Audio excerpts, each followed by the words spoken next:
บ้าตายแล้วนี่จอบลอย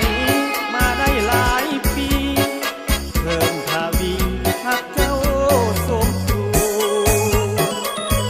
อยากเห็นแต่หน้าจอบฟ้าจอบซองมองดูสุดท้ายสมครูมีผู้สู่ในห้องนอนอยากถอ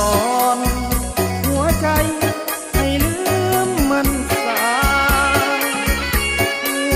หญิงมันยางเว้าจานิ่มนวลอ่อนสอนแต่ว่าในใจซ่อนไว้ด้วยคนหลอกหลอนนี่เรื่องงอนสะอ่อนคำเว้า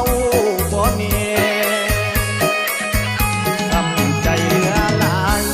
สิดมสิตายน้ำสาวซ้ำน้อยเมื่อก่อนตำนานจอบต้อยขอถอดขอถอยบ่หันมาแลสัจจาคำเว้าเขานั้นบ่เคยสิแค่เขาบ่ยอมแก่เว้าได้เพียงแต่ยอมแล้วจบลอย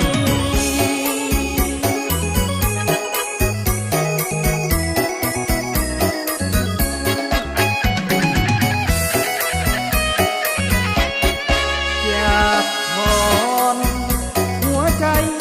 ให้ลืมมันสายผู้หญิงมันยางเว้าจา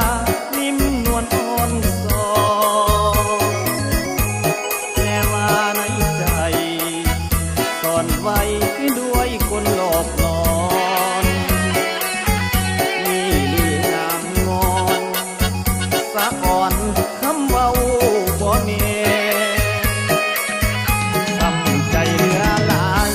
สิดมสิตายน้ำสาวซ้ำน้อยเมื่อก่อนตำนานจอบต้อย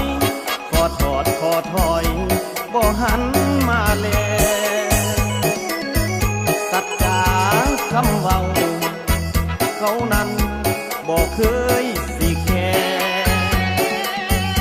เขาบ่ยอมแก่เว้าได้เพียง